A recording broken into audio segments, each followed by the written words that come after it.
Okay. Um, Hi, guys. I'm back. You'll notice we are actually no longer inside a terrifying cave.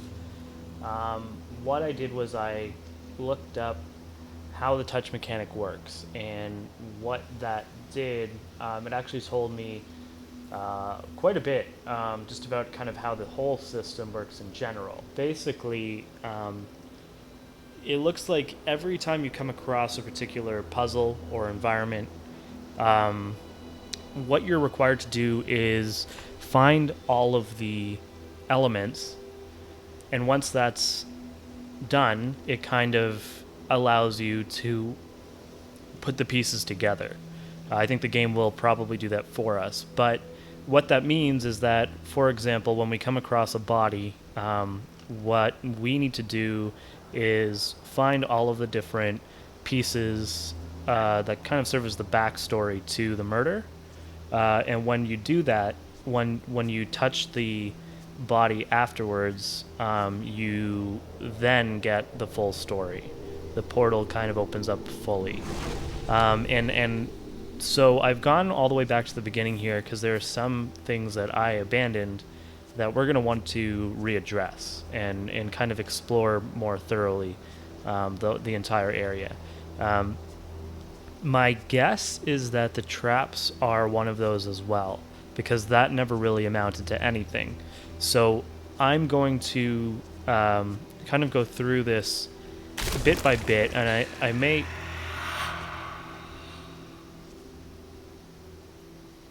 I don't know what that just was. Um, oh, here we go.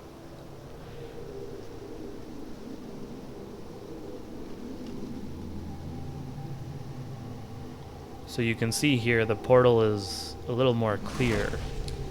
But what I was saying is I may skip ahead from place to place, or I may record, take you guys along with me while I retrace all my steps. I haven't yet decided. We'll kind of see, what the pacing is like. I did kind of have a long slog all the way back over here, but at the same time, doing so, at least for me anyway, was pretty cool because the game uh, just looks so good. And just wandering around, even back to places that I'm already familiar with, just look great when I shut the hell up and let the game kind of show itself off. Um, okay.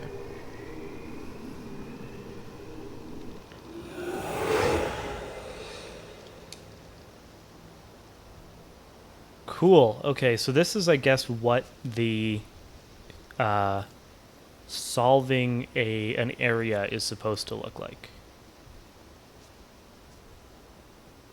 And I'm interested to know if we're actually anywhere, because I don't remember seeing these hundreds of skeletons. Holy crap! What the hell is going on here?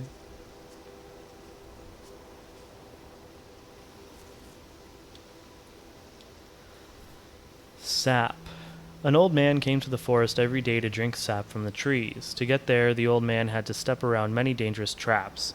The villagers believed this old man had hidden a jade amulet in the forest, but the old man wanted the villagers to believe this because then they would search the forest for treasure and not drink his sap.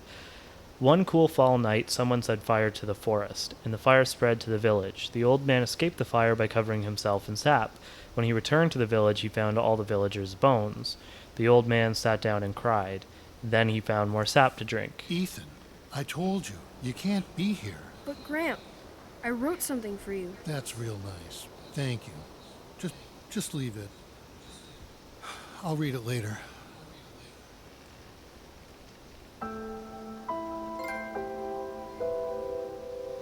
So, I think we've heard Gramp before. I think he began to tell us about the Vandergriff residence. But that was before. Oh, cool. But that was before we walked away and kind of cut off the dialogue by accident. And so now you can see we're in the same space, the same area, but we're no longer in a creepy mass almost mass grave. I don't think that's the right way to look at it, but it's close. One of two. Okay. One dead in house fire. Bayfield County fire damaged a historic home in Red Creek Valley Wednesday morning, according to officials from the Bayfield County Fire Department. Family of 6 was asleep when the blaze broke out at the remote house, once owned by Albert Vandergriff, at 46 Old Ogden Road in Red Creek Valley. Gail Carter, 58, was pronounced dead at the scene. Okay, so that's probably Ethan's mother. Remaining family members were able to escape. Carter's husband, Edwin, 62, told investigators he may have fallen asleep with a lit cigarette in his hand. Firefighters were dispatched to the scene at 1:22 a.m. and remained at the scene until around 5 a.m. Wednesday. They returned to the property 4 hours later to extinguish hot spots which had rekindled.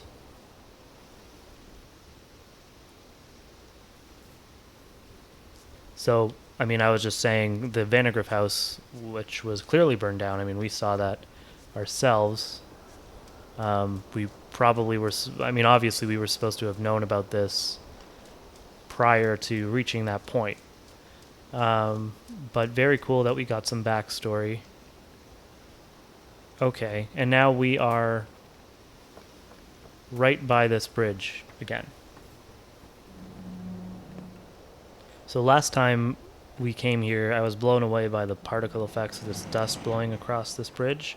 But what I didn't really speak about was just how kind of incredible the sun, the light, first of all, the lighting effect of the sun here, plus the reflection of it on the lake is really just incredible. And so we're going to come to the first railway car puzzle, which I kind of ignored. My reason for doing that before was that I didn't think we would be able to get any electricity. Oh, now I can inspect, which I couldn't do before, by the look of it.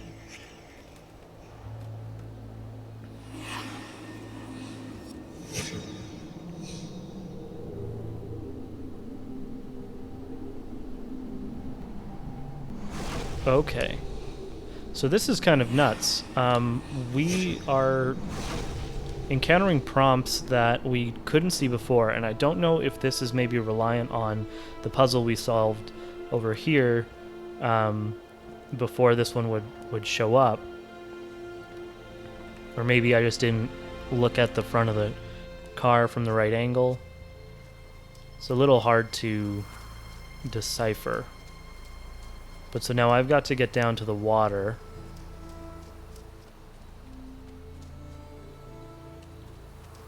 And if I remember correctly, the water is actually quite far. Like, to reach the water, you have to go quite far ahead.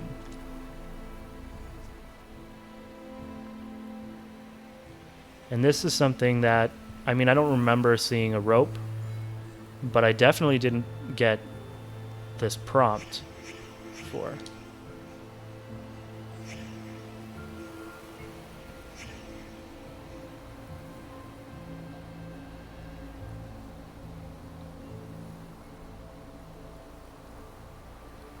I wonder if the railway car section is tied to this corpse.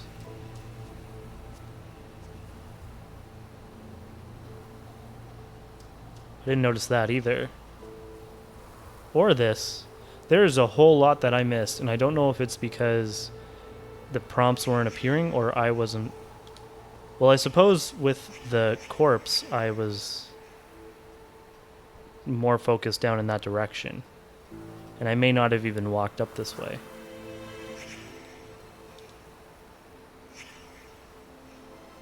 So my guess is that there's a fire. Oh, okay. So the rail car...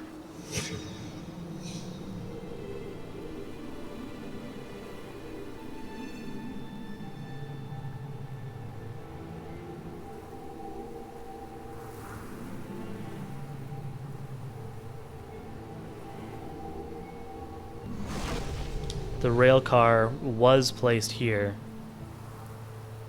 and someone moved it up the track, in the process severing this man's legs. And whether or not that was on purpose,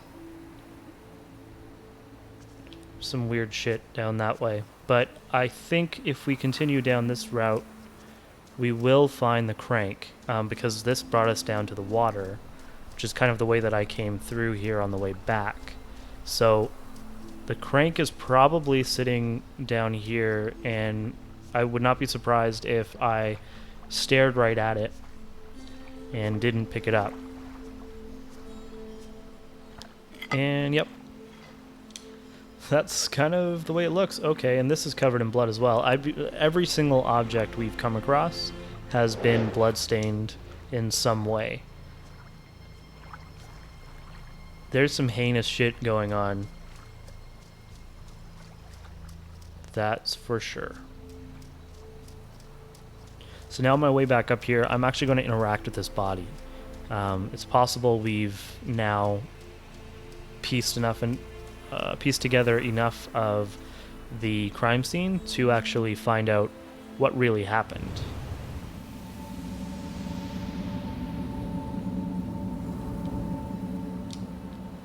Okay, so that would mean no. There's still more that we need to find.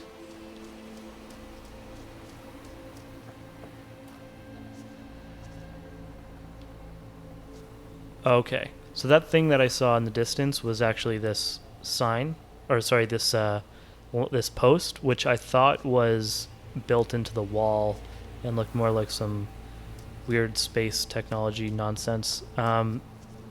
So that's nothing, but okay. And I mean, hopefully this will show on video. I came over here and looked at this, and I saw nothing. So I wonder if that's why I'm missing these prompts.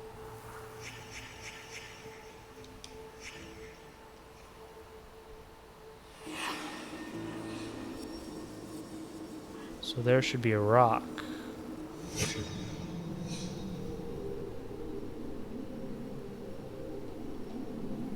What do we got? Some tree stumps by the railroad tracks. Okay.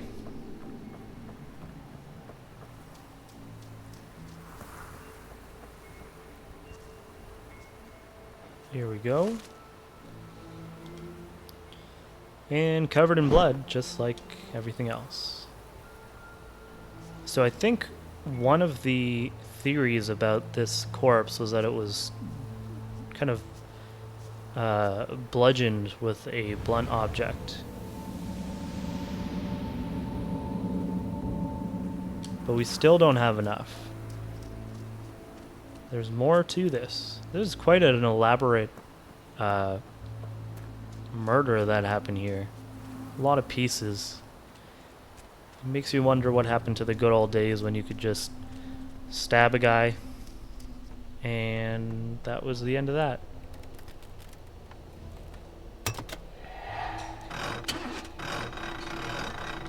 Okay, so we are going to spin this crank, and now we can get this thing moving. Now, do we want to go forward or backwards? My guess is we want to go back.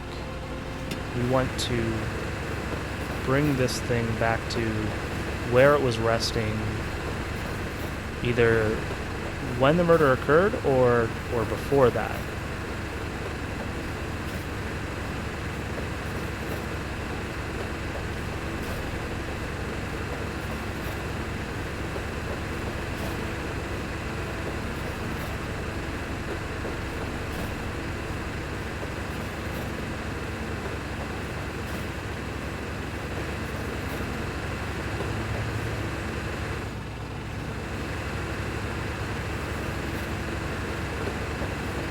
I wonder how precise we need to be, or if this is even really one of the important parts of this puzzle.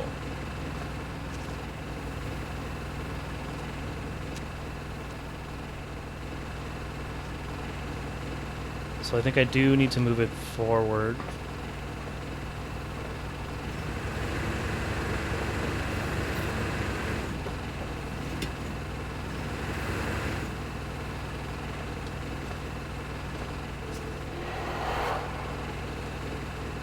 Okay, that's a good sound. So the blood splatter here. I mean, obviously this now we know. This rail car. This man was probably tied to the train tracks. He untethered himself while someone was operating it and began to crawl away. But why he crawled on the tracks rather than rolling away immediately, I don't know. Maybe I have the details wrong.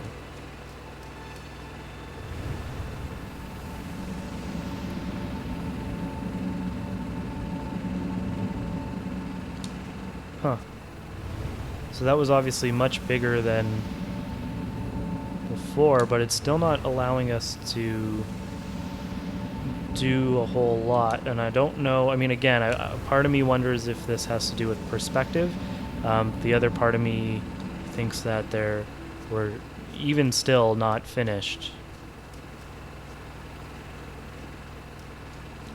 And I think... Okay. Well, I don't know why we need to fix a rock in the dirt, but that triggered something. It made a sound. So, could that be it? All right.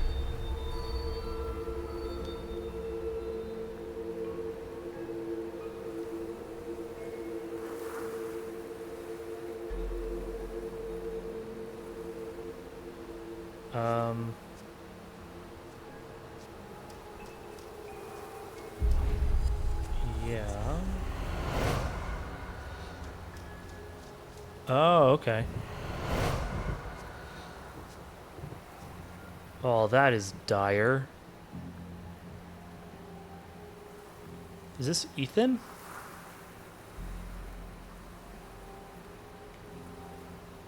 A kid tied to the train tracks by some guy.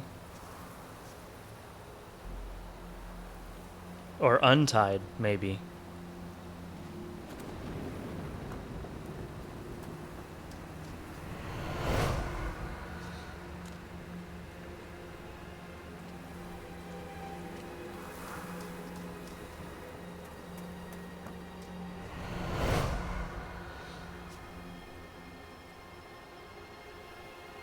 So did this old man come over here? Yep, with the rock. So he bashed this guy's head in.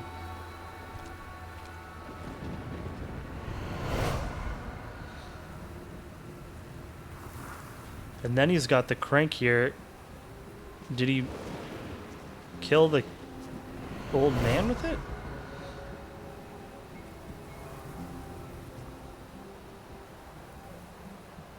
Oh, wow. Okay, so we need to...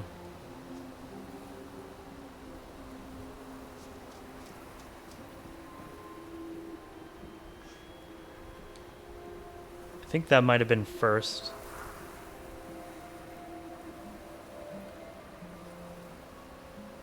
Because I don't see... So this man must have found this kid tied up.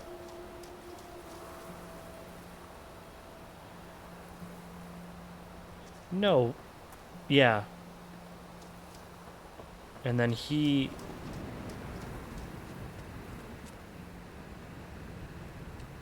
Maybe not. Because this old man must have come over here and picked up this rock with the intention of killing this man. And then...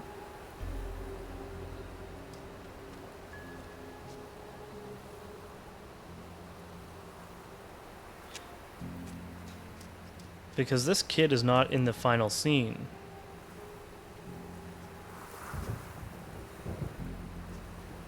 So why are they together here? Because then what must have happened is he came over here, the old guy ran him over, and then... Listen to me. We can destroy it. I know how. You can't destroy it, Ethan. You can't destroy time. And that's what he is. He is forever.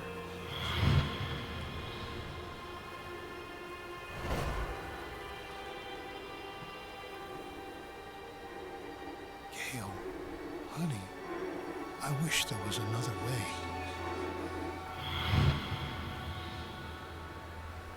Travis, tell me where Ethan is. Now. I'm giving the sleeper what he wants. What all of us want. Look, old man, you need to go home.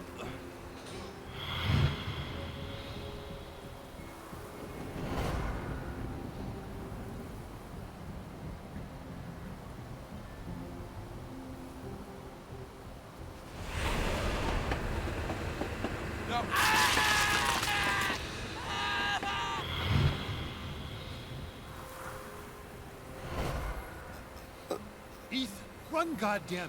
Go! Get out of here! Travis, close your eyes.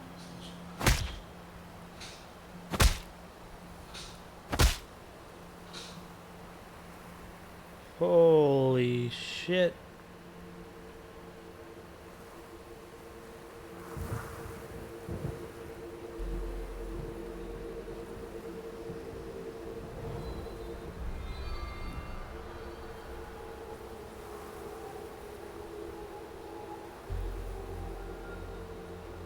That was fucking crazy. Those seem to be Ethan's family members. 'Cause that was obviously his grandfather. And Travis, I'm not sure if Travis is the father or maybe one of Ethan's brothers. It's a family of 6. Grandpa? Stay away! Ethan, I'm sick too. I can feel the sleeper in my head. Then fight it! I have to destroy the room! Corvus, I'm sorry. Ethan, Oh no! I can't let you do that.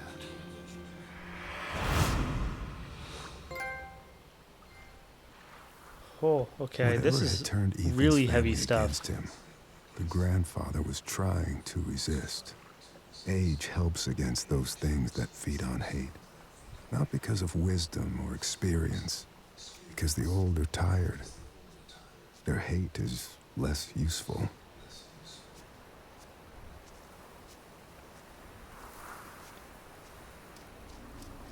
Wow, okay.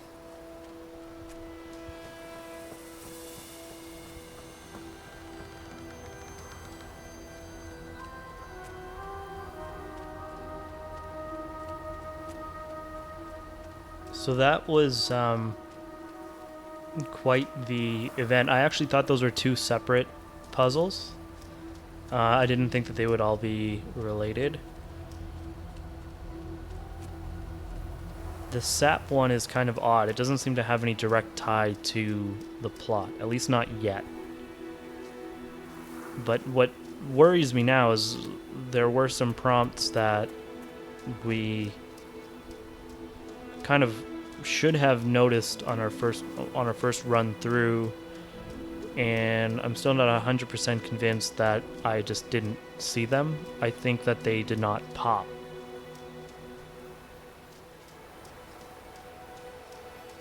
So my worry is that we may,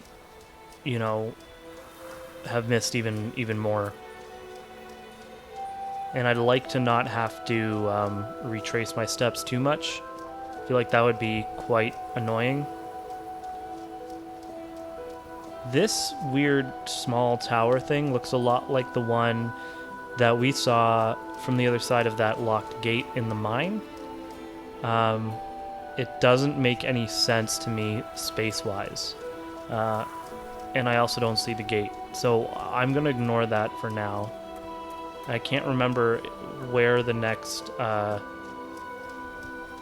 thing that we kind of skipped over was. I think it was in the church by the graveyard.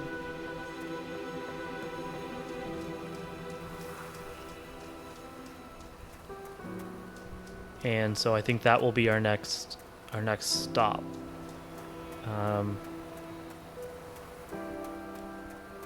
But again, I mean, just look at the way that the skybox looks. The detail. So when I first came through here, looking across this bridge, I thought this was just background. I thought this was part of the skybox, and it was entirely just where we were headed. If you look over this way, and I'm guessing we will never go down that route. I mean, that seems walled off. That looks exactly the same quality as this does, and that is insane to me, that you cannot see where the skybox kind of meets the real world. That kind of level of detail is just incredible. I'm trying to remember if we went down over there.